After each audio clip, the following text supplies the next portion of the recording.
Good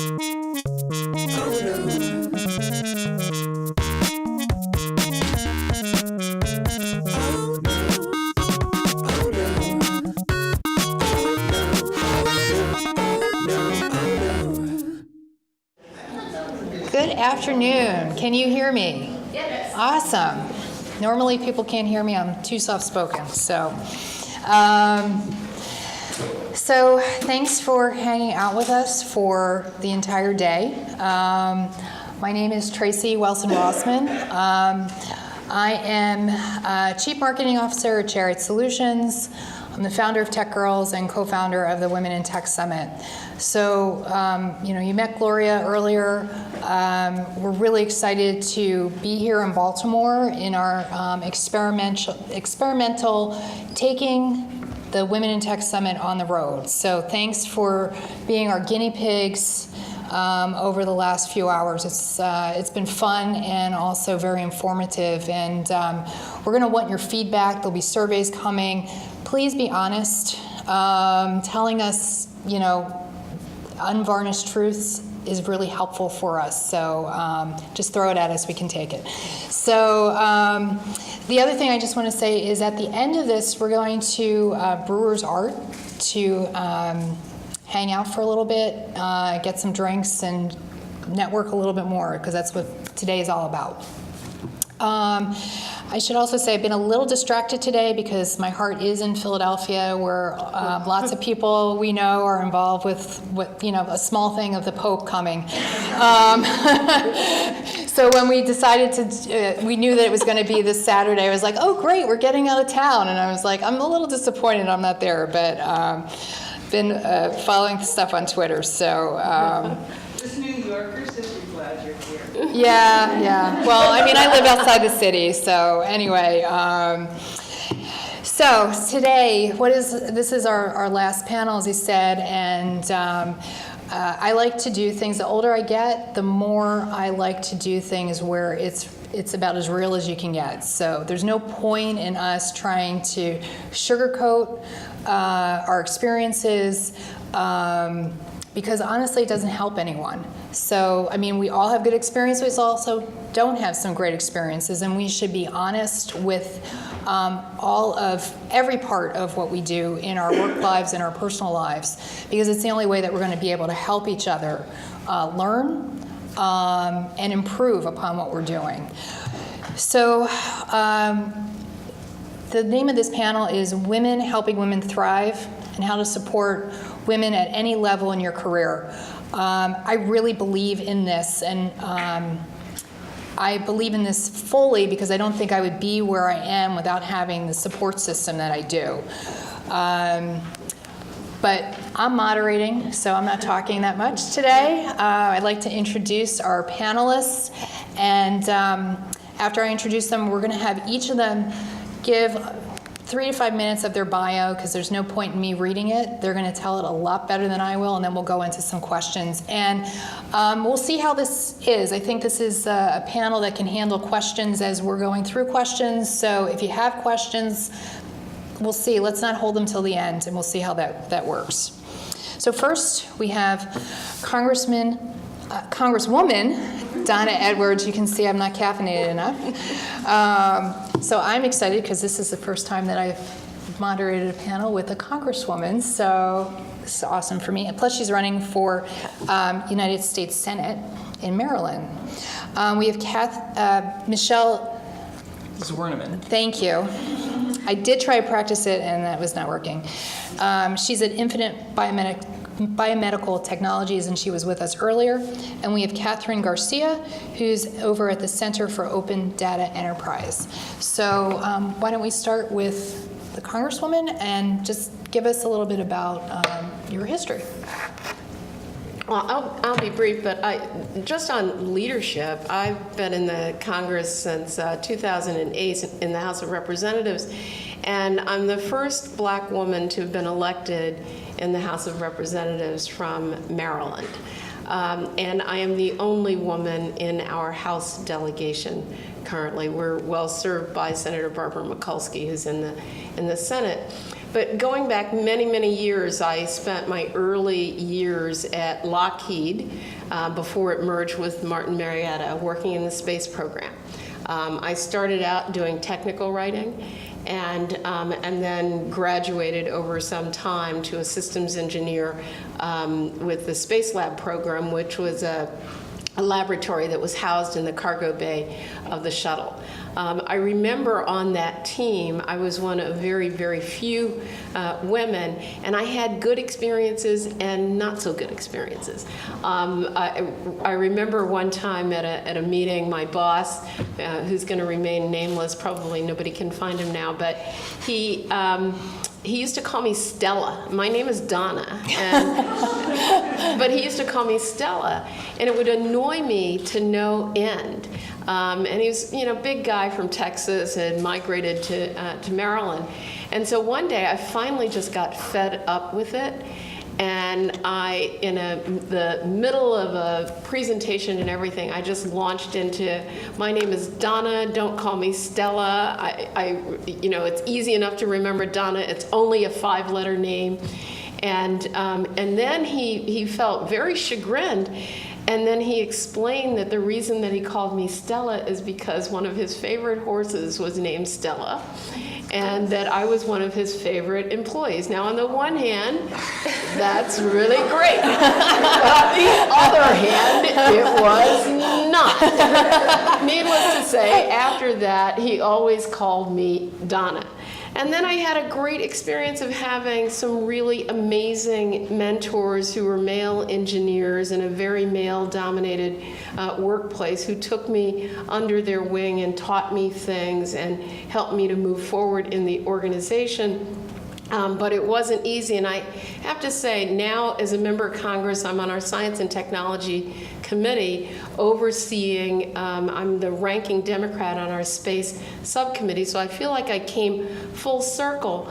But one of the things that I'm reminded about every day is that that experience, as good as it was, from the time that I was in kindergarten to 12th grade and into undergraduate school, nobody ever said to me, Donna, you're really good at this science and math stuff. Maybe you should be an engineer. Can you imagine? I mean, Congress is a good gig, no question about it. But can you imagine the difference that could have made in a young girl's life, a young black girl's life, if somebody earlier on had actually said that? It could have completely reshaped the way that I thought about myself. And it's not because I didn't have great grades. I had top grades. It's not because I didn't have the capacity. I had top capacity, but it's because somebody didn't mentor me, and there were never any women who were our science teachers and our math teachers, frankly, when I was growing up. And so I look forward to the conversation, and I spend an awful lot of my time now talking to women, and particularly to girls, about where the jobs are going to be and where they need to be to get those jobs that are in an area where the pay gap is actually closer than it is in virtually any other sector. And we've got to grow our young girls into women who believe in their capacity to succeed in technology. Great. All right, so hi, I'm Michelle. Currently, I am the Director of Product Development for Infinite Biomedical Technologies. I call it IBT because it's a mouthful. So at IBT, what we do is we develop control systems and sensors for upper limb myoelectric prostheses. So these are crazy-looking Luke Skywalker robot arms that are actually controlled by muscle signals that you can detect through your skin. So how did I get there? I'm a biomedical engineer by training. So I started out my career at a huge orthopedic implant company. It was actually a technical development program. I was hired as the guinea pig for it. So they didn't know what to do with me. The good part was they didn't know to say no to me.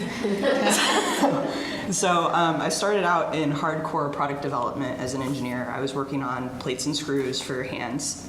Don't break your bones. And so I cut my teeth in the sense of I was basically a CAD monkey, and then also learning how to do all the design control documentation that's super important in the medical device world. After that, they shipped me out to a manufacturing plant in the middle of Colorado. And I don't really know who thought it was a good idea to put a 23-year-old girl in the heading department, but that's where I ended up. So heading is actually making screw blanks. I made screw blanks, and there's big machines that smash pieces of wire to create the screw head. So I had to explain I was a heading engineer, and I was only barely mature enough not to bust up laughing every single time somebody asked me what I did. So uniform, I was dirty all the time. It was great. I had a really good time, but also I had to deal with a lot of shit from the guys being guys. I think I was probably the youngest by like 25 years and the only female engineer in the plant of like 250 people. So that was fun. So after that, I got shipped out to Switzerland, where I worked in sort of early stage innovation research. And I got to run around Europe looking at new device ideas and things like that, and did a lot more regulatory work. And then I landed in a normal product development role back in Pennsylvania, and was like a real engineer at that point. I learned pretty quickly that I didn't fit in very well to the corporate lifestyle after I had sort of moved around a few places, and I got myself out as quickly as I could, went back to school and ended up in Baltimore again. And after I got my master's degree, it was just a random thing. IBT was asking my program, hey, do you guys know anybody that would be appropriate for us? And I ended up going to them. So now I do prosthetics. So bone plates and now embedded systems. And I started out as like embedded what? So it's been interesting for me to have to figure out software design on the embedded side. I learned what an ERD was on Friday. I didn't know what that was before, as well as doing things like PCB design and all this other stuff. So it's been a crash course over the past few years. Okay. My name is Katherine Garcia. I am the communications manager for the Center for Open Data Enterprise, and we're based in Washington, D.C. And this is a very new company. I'm part of the founding team. We just launched in January of this year. And previously, just in terms of, we heard so many stories about Donna and Michelle working in very guy-prevalent industries. And before I got into open data, I was working at a magazine publishing company, but I was doing digital sales and marketing for websites. And so these were the magazine version and the iPad and Kindle versions of these magazines. And I was working for the marine titles. So basically fishing, boating, sailing, and we'd go to these boat shows and everybody was a guy selling a boat or fishing equipment. And it was one of those things where you just have to get really comfortable speaking up, and you're in the room for a reason, so you have to participate. You have to get your story told and talk to the right people. So fast forward, I got out of the magazine business. Subscriptions were crazy, and I went back to school. I really wanted to get into a nonprofit or government, and I got my master's in public administration in New York, and I ended up in a role where I am working for a nonprofit with government. So we promote open government data, and we promote it as a public resource. And we think of open data as a way to promote transparency, but also to promote development, social good, and use it as a public resource. And on the side, I actually run a local chapter of a nonprofit called the Metro New York chapter of the U.S. National Committee for UN Women, and it promotes UN Women, which is the UN entity for gender equality and women's empowerment. And as a side project, I run a data visualization meetup in Washington, D.C. So if any of you guys are interested in data visualization, come speak to me after, because we're brand new. We've only had about 4 meetups, and we're always looking for speakers, especially women speakers who are into data visualization. I have speakers for you, so we'll talk later. Okay, so wow, these women do nothing in their daytime or nighttime jobs. So the first question that we want to start off with is, since this is women helping women at any time in their career, we wanted to talk about someone who has helped you and someone that you have helped. And I think we're going to leave it at women, since women helping women. So let's keep it there. And if it happens to be that there is some, we were talking about this before you stopped in. If there's an age, like if you helped somebody who was older than you or someone who was younger than you helped you, just mention that as well, because I think it's good to see that it doesn't necessarily need to be age dependent, but only if that works. Okay. Well, I mean, in my recent life, there are, actually, although I went from an engineering environment where there were mostly men, I came into Congress in an environment where there are mostly men. But I have to say, our Democratic leader, Nancy Pelosi, when I first came into Congress, she helped so much, and she didn't have to, there was not a reason to do it, but she does believe in women's leadership, and so she really helped to guide me and to guide my career. And sometimes it's been important for me to be able to watch women work and watch the way they work and watch the way they negotiate and navigate, because you learn as much in that way as you do from somebody doing something directly with you, and that's a lot of the experience that I've had with her. And I've always made a point of making sure that in my workplace and environment there have always been women surrounding me, some who worked for me, some I worked alongside. And so, for example, in my congressional office, I have an African-American woman chief of staff, which I know it seems like you shouldn't have to say that, but it's a rarity in the Congress. And when I came in, she had run my campaign, also a rarity in politics. And people told me not to hire her. They told me to hire her doing something else, not running the thing. And I didn't listen to them because I just trusted, even though she hadn't done it, I thought she had the kind of skills that she could develop. And so I hired her. And then when I won, I hired her as my chief of staff. And every single person to a one who was already in Congress cautioned me against hiring her. And I think that they were wrong about that. And I think even though it was not something that she had done, there were a set of skills she had that I thought she was smart enough and talented enough that she could put the pieces together to do it in the right kind of way. And there are other, young women. There are young women who I've hired as interns, not paying them anything because we don't. And they've now gone on to bigger and better places, and it's just so exciting. And then I'll close with one last one. I ran a nonprofit organization that I started called the National Network to End Domestic Violence. And there was a young woman, I was ready to leave it, and there was a young woman from down in Florida. And I wanted her, I knew she could take this job. And she said, no, I could never do that job. And so one day I tricked her. I tricked her into introducing the Vice President of the United States at the time at something. It was Vice President Gore at the time. And she caught the bug. And then she took the job. And she did a fabulous job at it. So fabulous that when President Obama was elected, he chose her to be his White House point person on domestic violence. And so, there. Very cool. So I said I did a rotational program for my first job, and the first thing they had me do was go around and talk to a bunch of executives at this big 10,000 plus person company, me little 22-year-old baby BME, and cool. I'm supposed to find a mentor. And I'm like, what do I talk to these people about? Like, I just want to go do CAD, like leave me alone.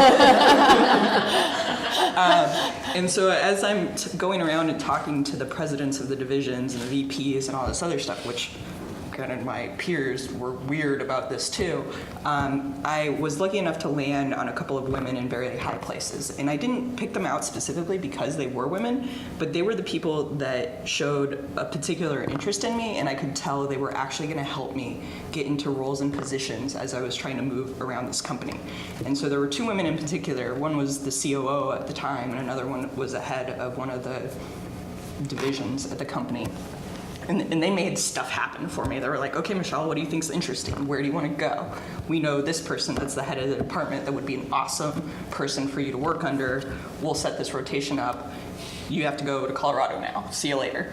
And then they were really, really good about checking up on me too. And one of the things that I've been terrible about since I've left that company is I have not maintained a relationship with them since then. And I'm going to probably email both of them tonight.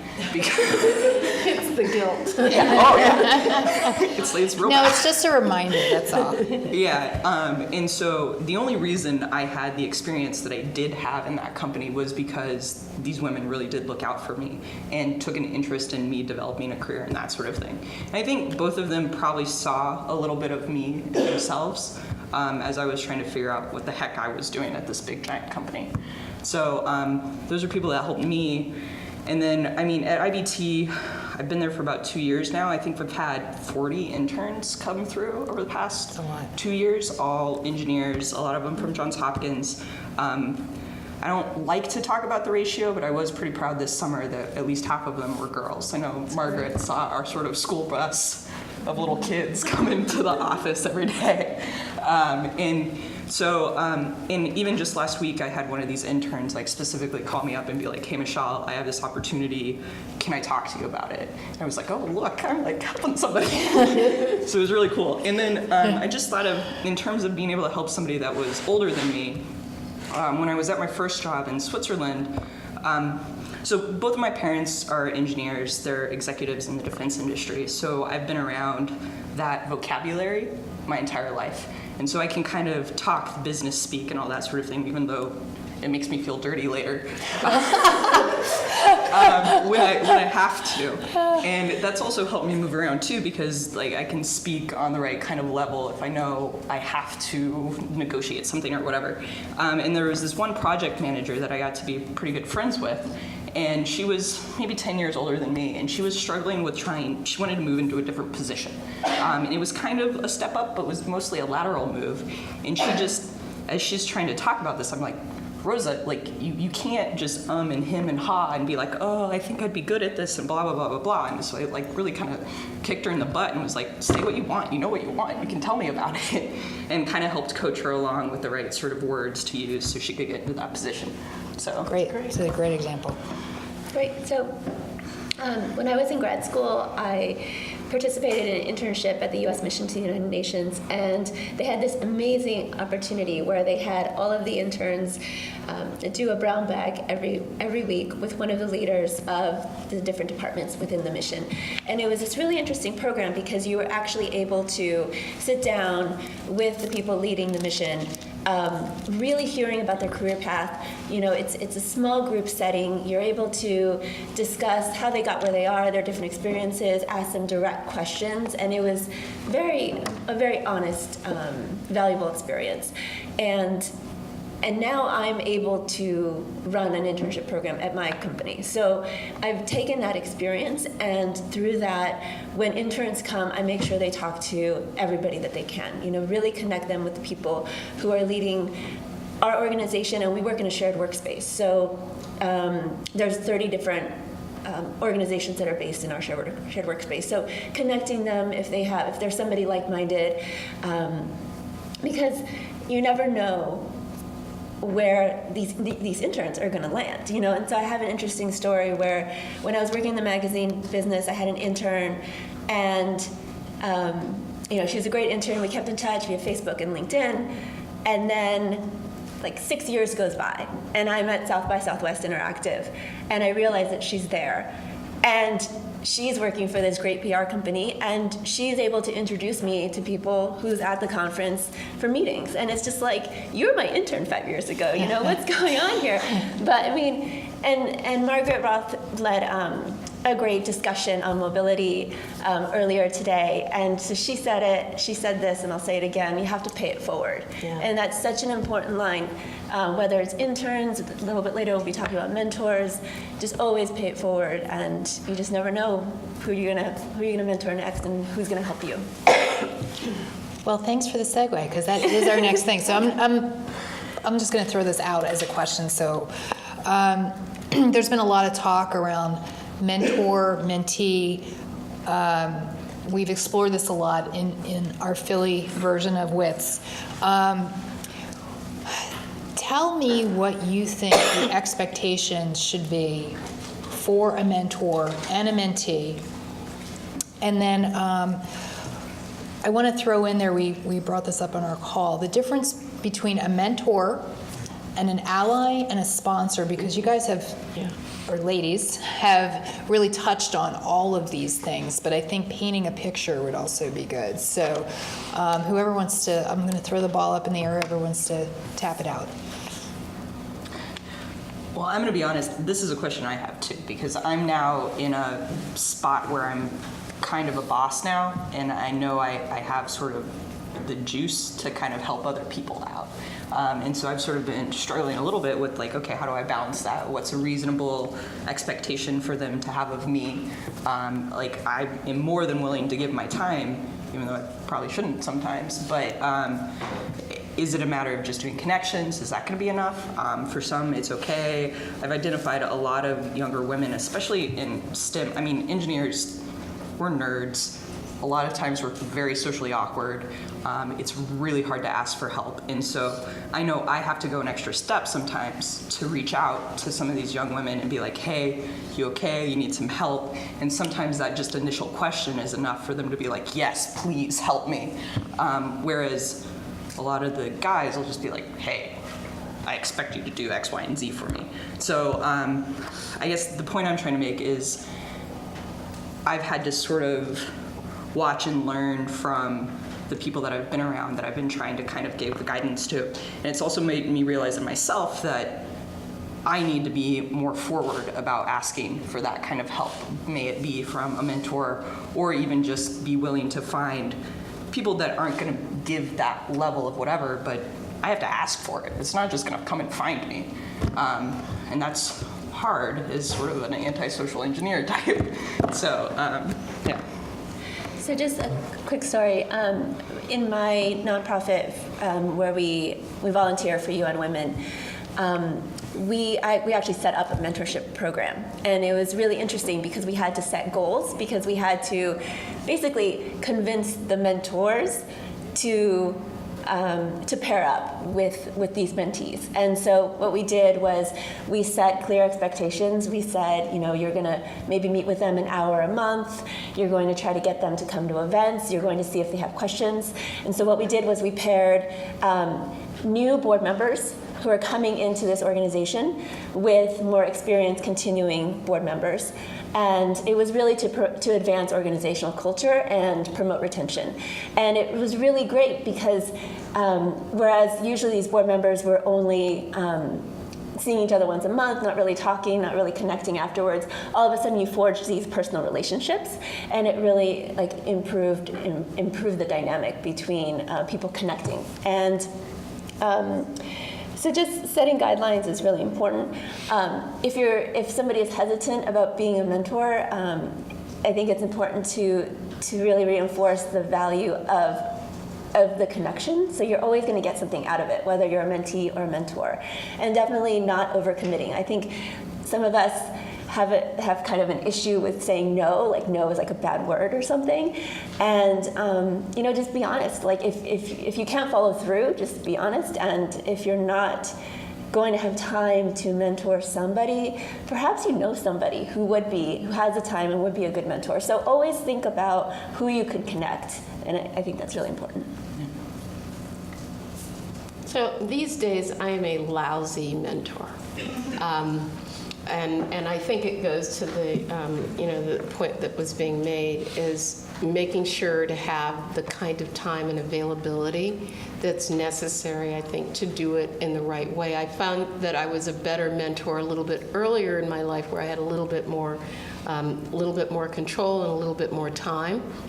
And I was willing to do that, and I think that's a really good point. Sometimes you might find somebody who's like really a fantastic person, intellectually, experientially, but they just don't have the time, and yet you're begging them to be your mentor and reaching out to them. Finally, they agree. But then it turns out it doesn't really work for you operationally because they don't have the time to give it. But I've also had really great mentors as well, people who carved out the time, really designated time where they'd carve out where we'd meet, once a week, where we'd go over things, where we would meet casually, where we'd be, even in casual social situations to be invited to dinners and things like that. And that's worked really well for me. And so I know the times when I've tried to mentor others, I try to replicate that kind of commitment to them. I didn't realize that I had great sponsors until maybe a couple of decades later. And it turns, I was thinking as we were sitting here, 3 women in particular in my early career who I worked for, but I just thought they were just so unbelievably, unusually tough on me. And I thought it was on purpose, and I didn't understand it. And yet, today, the lessons that I learned from them were incredible, and the doors that they opened for me were incredible as well. And I don't even know that I was cognizant of that happening at the time. And so it's caused me to take critique in a different kind of, in a different kind of way. And now I find I have a lot more allies, and where I've used that to try to help identify mentors for others is particularly in the technology sector, because I have the ability to speak some of that language that sort of covers across politics and business, but also goes to engineering. I've developed a lot of relationships with women in the technology sector who are at a level where they can open up doors for other young women. And we stay in communication. We're in communication all the time, identifying people who went to certain schools, so that when I come across young girls who are interested in going to a particular school, whether I have somebody I can connect them to so they can get that experience. And so I have found that I've been able to use those ally relationships to help open up doors and other relationships for others. But it's tough I think it's hard to do, don't you? And especially when you get busy in the day-to-day, it becomes difficult. Do you believe that being a mentor means that it has to be a formal program, or can you do things that are a little bit more ad hoc? It kind of depends. Maybe mentor, just there's a lot of structure around that when I hear that word. And ally and sponsor, I understand they're a little bit different too, but you just... Does everybody understand ally and sponsor? Should we throw that out as a definition?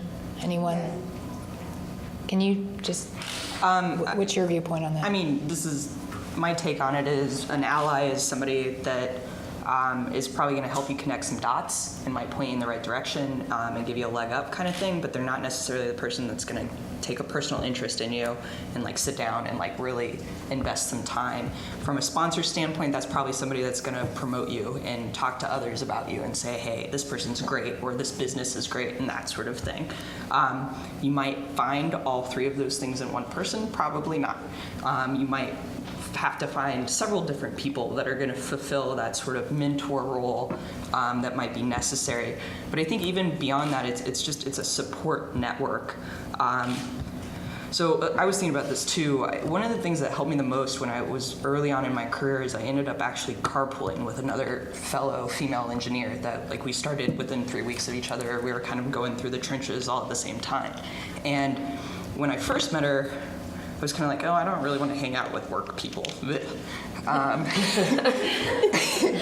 And so we didn't really get to know each other very well, but then when I came back from Switzerland was when we started carpooling all the time, and like she was the one person that was my sounding board, the person that I could really talk to about what was happening on a day-to-day basis. And not just from like yes, venting as necessary, but she was in a similar role. She had a different style than I did, and we were dealing with some of the same people, so it was interesting for us to be able to bounce back and forth our sort of interaction stylistic differences and see like what had worked for me, what had worked for her, what just sucked, and things all around. So I've tried to be a little bit better of also reaching out to just straight up peers, people to be a sounding board to just talk through on things, because I would say more than a mentor right now, I need a sounding board as I'm sort of getting along and getting further in my career. You just reminded me, Michelle, that there was, we shouldn't underestimate the value of those social relationships either, to provide those opportunities. So in the Congress now, I play on our Congressional Women's Softball team. And I love softball. I play catcher. But it was I viewed it as an opportunity to get to know my colleagues on the other side of the aisle, to get to know my colleagues in the Senate, because as women, we actually all played on the same team against the press. Men divided Democrats and Republicans, but as women, we played together. And it helped me in a completely different environment to get to know people that then led to being able to work together. Right. And so although I'm not really good at the social part, and so maybe that's that other part of my brain, but using those social opportunities to build professional relationships is really important, I think. Yeah. Did you have anything that you wanted to add, Katherine? Oh, question? I think the men should join teams and have Democrats and Republicans on both sides. That's a whole other story. Being on different softball teams is not helping. No. So this was actually another good segue, so thank you, ladies. Networking, building that peer network. Networking has been difficult. You know, this is what we hear, and one of the reasons why, again, we created WITS. You've already highlighted the importance of networking, and I think we probably all know that it's important, but how did you get over some of your distaste, fear, uncomfortableness in terms of doing networking? And I think the softball team is a great example of networking that's not really networking. So if you have any other thoughts on that. Yeah, I'll just start with, I love that story about softball. Yeah. I'm actually on a soccer team in DC, and it's this like think tank league where it's all these different think tanks that play together. It's really fun, and but it's fantastic because here you are rooting each other on. You know, you're part of this community, and then you go out for drinks after. It's wonderful, you know. But in terms of you know, if you're at a conference or you're at a hackathon or you're at this networking meetup or something, you know, and you might like get some butterflies before you go talk to somebody who just spoke or like is leading the organization. I would say just, you know, give yourself a break. I mean, it's all about practice. You know, the first time you introduce the vice president, you're going to be nervous. But, you know, after you've done it 10 times, it's not a big deal. So just, you know, but you, like I said earlier, you're in the room, like participate, you know, you're there, and chances are people like to talk about their experience, they like to help people, you know, especially when you're at these conferences. Like everybody loves meeting new people at these conferences. So, you know, you never know who you're gonna meet.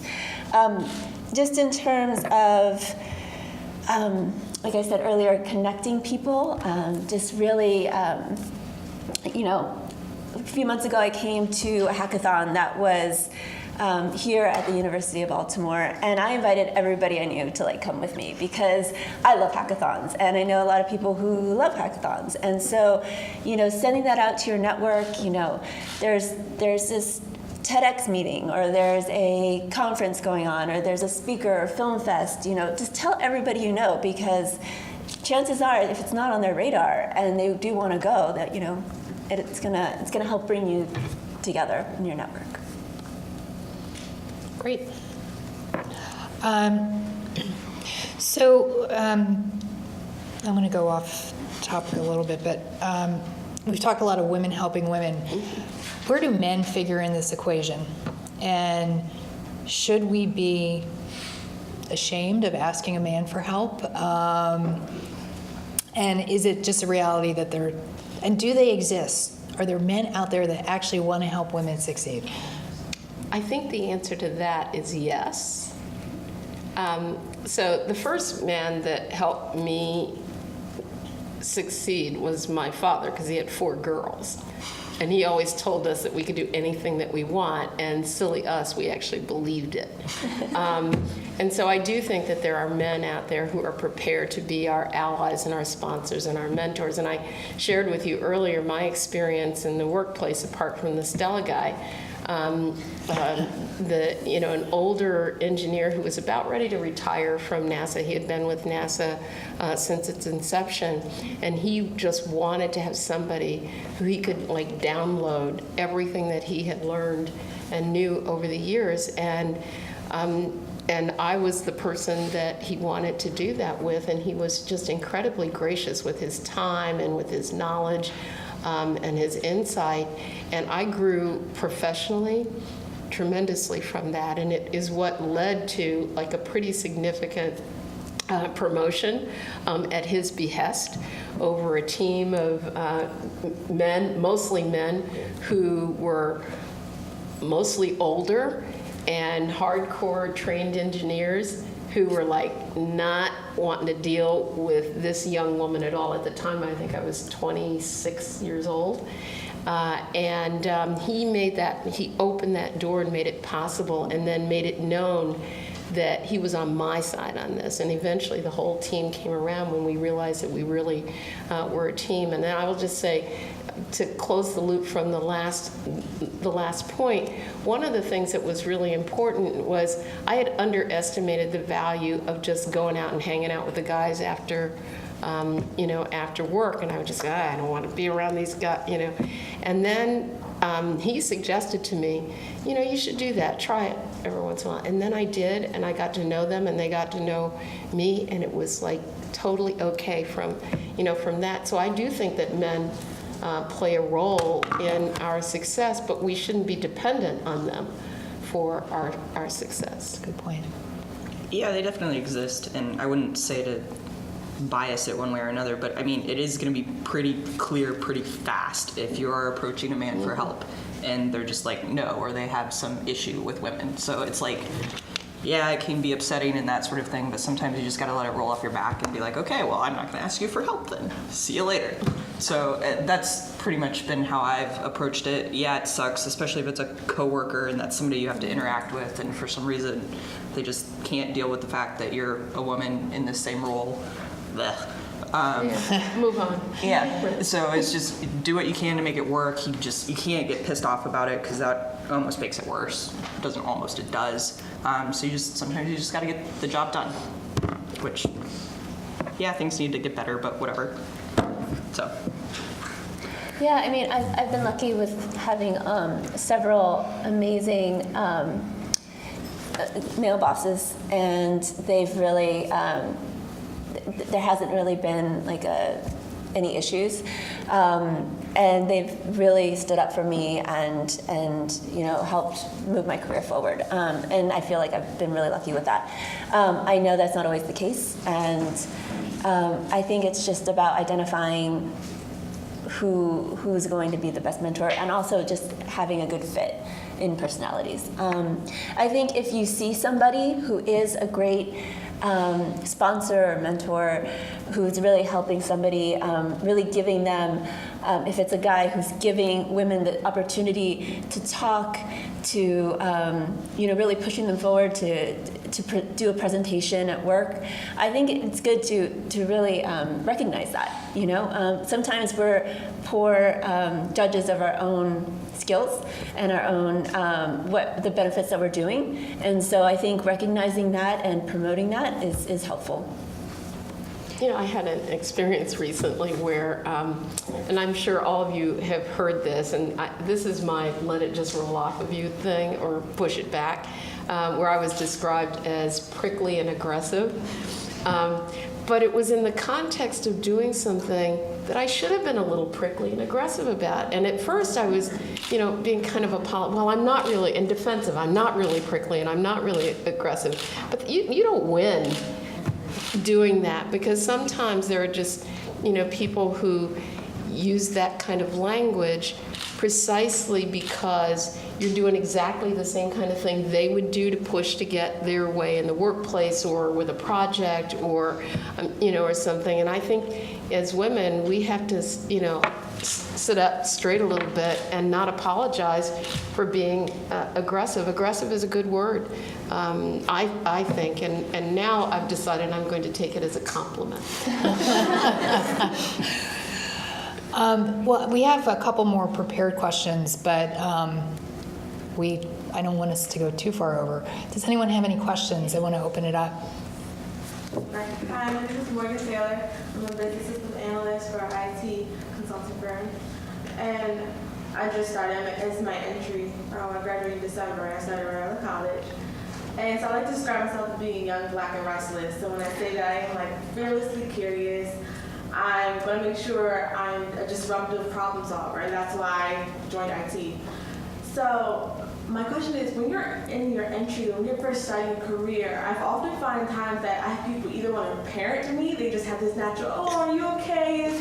How's it going today? And I'm like, that's not what I need in my professional career. And being young, when you're first starting, how do you educate people to be your sponsor, to be your mentor, not parent you because of your age? How do you not let your age be your hindrance?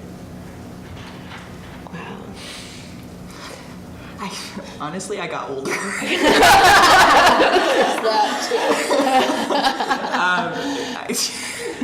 Such an interesting question. So in my current work environment where, look, I'm 57 years old. When I came into the Congress, I turned 50 years old, and there were people who wanted to parent me. I had a kid who was in college, right? And part of it was because, they were like 80 years old. So it did seem like a parenting relationship. And I think you get older, you get more experience, you learn what you can from them and sort of pick and choose what you want. But I guess I've learned over some period of time that you can't really take offense at it because it's not intended in that way, and sometimes it's important to understand the way it's intended instead of the way that we're absorbing. Also, I'd encourage you to, if there's something specific you want help with or advice. So if they're only asking you how your weekend was, or making sure you know where the gym is or something, that's one thing. But if you want to go to a conference with them, or if there's we're always talking about professional development, if there's a General Assembly class you want to take, just ask for it, justify it, explain why it's important, and maybe that might change your relationship a little bit in terms of, growing professionally as opposed to having a Friend. Or friend or a parent. Or another child. We'll do. I was just going to follow up that academia, IT, I kind of did that thing. Everywhere you go, you're the one person on the telephone. People will mother you or father you. It's just going to happen. But that relationship can be a nurturing, sponsoring, mentoring relationship without the other person actually understanding that. So. A computer science, department full of men. Their approach to dealing with women was just to assume that the breasts were fake and that I was a guy, right? They couldn't handle Okay. that I don't understand how to talk to women. I'm just going to treat you like one of the guys. But if you say, but they didn't treat me any different to the guys either. So once you realise that it could be a failing on the other side to understand what you're looking for, if you direct the questions, Right. that's, I'm doing great, I'm trying to do this, could you help me with this? I think you can turn that into something more positive. Yeah. I agree, it's not a negative thing necessarily. If it's patronizing, it's different. Yeah. So I have an interesting question. My name is Tiziana Barro, and so my question to you is, what did your mothers do or our role to really launch you into the world? And as an example for women, right? I mean, those are your very first examples. So my mom did computer science. She studied computer science back in the 70s. And so when I was a kid, she was working in defense programming missiles. And then she actually went to business school when I was a kid and ended up going into consulting in IT and is now a bigwig in IT at a defense contractor. So for me, as I was growing up, like I picked Legos, erector sets, that kind of stuff. I didn't play with dolls. I liked computers, which my dad loved because he got toys. But I was lucky in the sense that it was never a question in my head that, is this not a thing I can do? Like, of course I'm gonna go build something. Of course, like, math is cool. So I had a great example.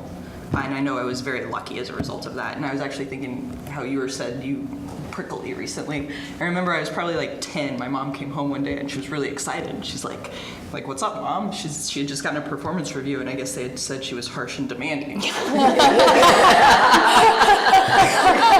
And she was like really proud of me. I was like, that's weird, Mom.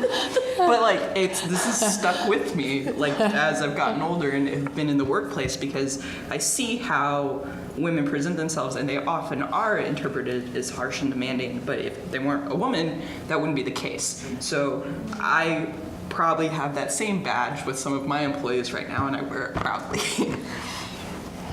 But I offer up what I say when someone uses words about a woman in a way that is derogatory or supposed to be unflattering. I look at them and I say, tell me in non-gender terms. Describe the behavior in non-gender terms so that I can understand, because I don't understand this. And I said this to someone. The first time I said this was when Australia got their first woman prime minister. And this guy said to me, I don't like her, she's a bitch. And I said, describe to me in non-gender terms what you don't like about her as a politician. And when he described the behavior, it was very clear. It was like, God damn, you want to have a shower every day? Tell me in non-gender terms, like, what's the matter with behavior? Okay. Yeah, where are you going? Oh, no, go ahead. So, my mother, I really admired my mother because she raised all of us. There's 6 of us kids, and she raised all of us. My dad was in the Air Force for about 30 years. We moved like every place else. She worked every kind of job. And it wasn't until we settled here, and she had always wanted to do civil engineering. And she went to school as a way mature adult and made that her career. And I really admire that because, one, she went into an area where, like, there were not a lot of women. There definitely were not older black women who had been moms. I mean, not at all. And she did that, and she toughed it out. And she was so admired in her workplace. I couldn't figure, did they think, sometimes they thought she was the mom, and then, but she was getting stuff done. And so I just have always admired that about her, that she, even though she had to put off her own aspirations for some time, that she did it and she just kind of stuck with it. My mom was a single mom until I was a teenager, and she studied business and went to UC Berkeley and got her degree in business, and worked as a city auditor, so basically looking at different departments within the city and reviewing them on performance and management, and always just was an advocate for education and public service and volunteering, which is what I'm doing now, and but just a wonderful example. And And yeah. So I guess the bigger question then is, we've been very lucky to have great examples. So what about those young women that don't necessarily have a female role model that's in that sort of role to provide that kind of example? I'm sort of just presenting that as an open question. I don't really know. That's where organizations like Tech Girls come into place and things like that. And I guess it's the continuing the STEM conversation. Right. I think it becomes incumbent on those of us who work in this industry to become those role models. Yeah. I think that's a large part of why we do this conference, is to keep that conversation going. Because you're right, there are a lot of women, young women, that don't get the role model of a mother who's brave enough to go into civil engineering or who has this kind of background. Tracey and I meet a lot of moms all the time, daughters in the Tech Girls program, and tech is the farthest thing from their minds, but yet they're willing to take that step and give their daughters that opportunity. Yeah, so, my mom, I came from the most traditional household possible. My mom is June Cleaver. I say that proudly. She was very supportive of what I do. She is still supportive. She is my biggest supporter.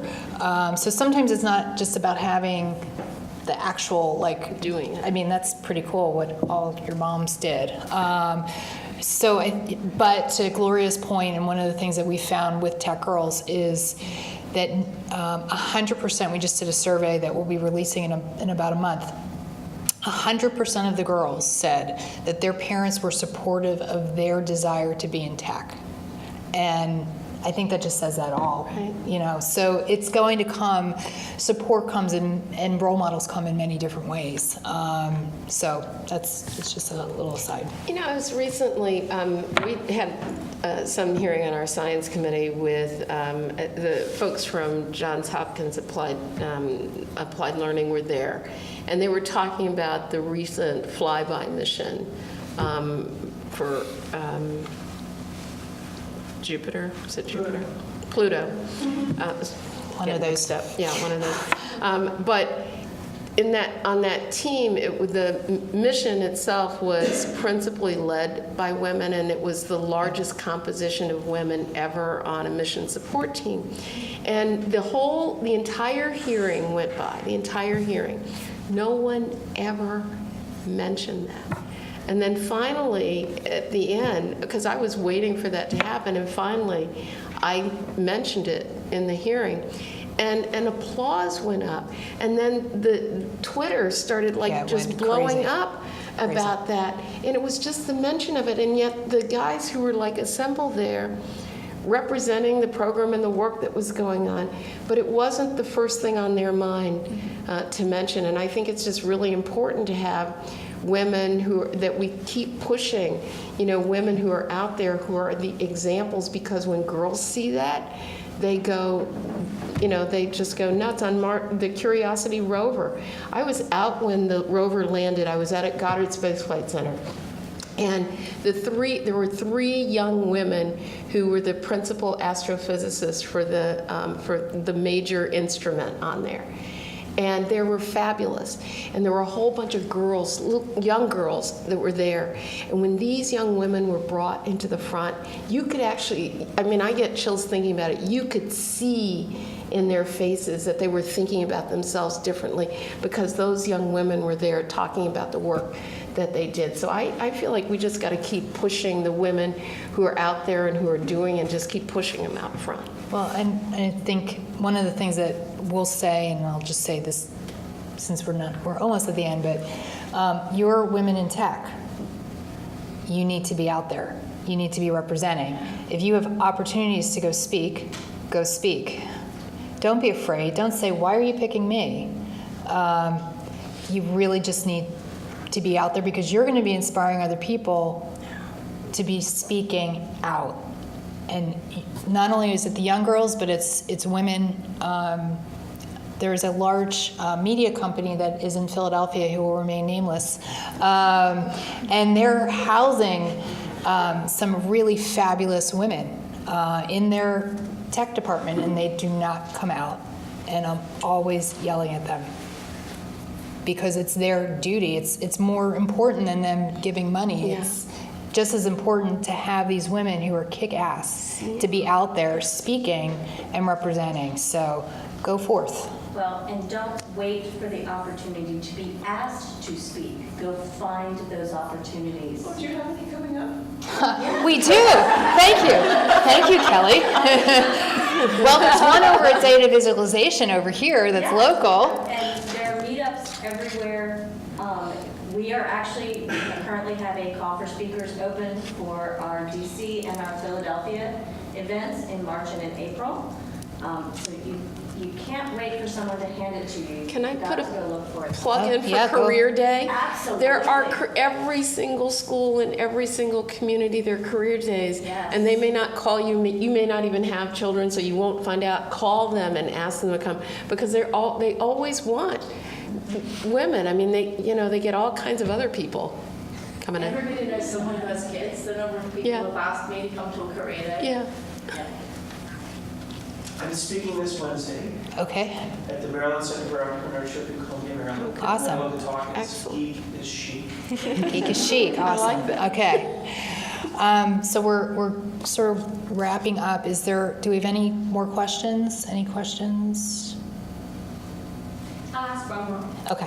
questions. And my question is in relations to feminine power. How do you define it? And differentiate it from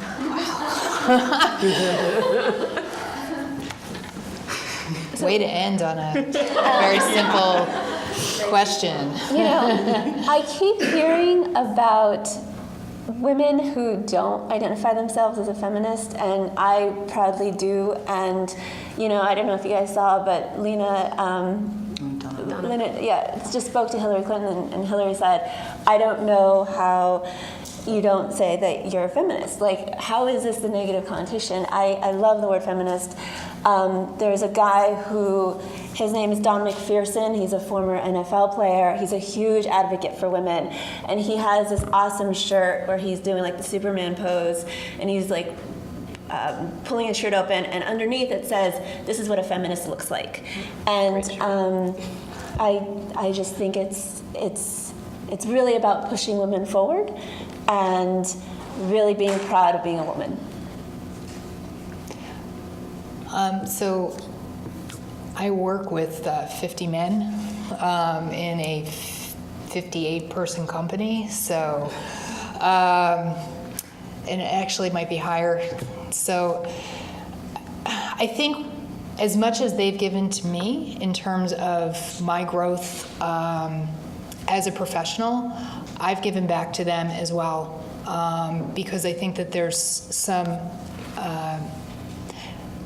feminine qualities that they need to embrace to become better managers, to be better consultants. So I feel like there's a give and take. And, you know, there are times where I am the unicorn there. I'm not a techie per se. I am a woman in tech. But I think that I have a lot to give back. And, you know, I think that it's important for them to understand what I have to give, and how being a woman actually enhances the company itself. So in my day job, I'm running for the United States Senate. United States Senate, 100 senators, 20 women, one getting ready to retire, one black woman in the entire 239-year history of the country. I'm a feminist. Yeah, and I'm a gay woman in med tech. Like, that's how it is. So, I mean, if anything, it's a broad definition. Yeah. And kind of, I think, in a way, I mean, yeah, women are expected to like look girly or whatever, but if in tech at least, there's been a lot more freedom, at least for me. This is probably the only normal color my hair has been in 2 years.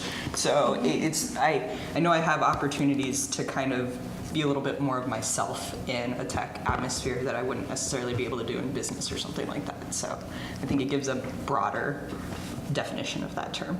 The other thing is, I have a 27-year-old. I feel I raised a young man who's a feminist, who understands feminine power, who understands the value of women and the value of women's leadership. And so we have also some other responsibilities That is beyond true. just ourselves and beyond our gender. Tracy and I. Well, yeah, we have boys. Two women Yeah. who run organizations about women and girls in tech. We both have sons. Yeah. Yeah, We don't so, have That's all right. daughters. And I think the greatest thing that we have given Yeah. back is we've raised 4 boys Yeah. who are more supportive of the women in their lives than anyone. they better be.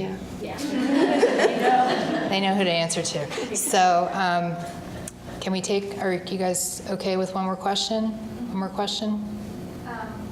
It's just like sort of an answer or a comment Okay. based on this. It's for the people who say that you have to play golf and talk about football on Monday morning and be okay with the jokes that are made in an all-male office.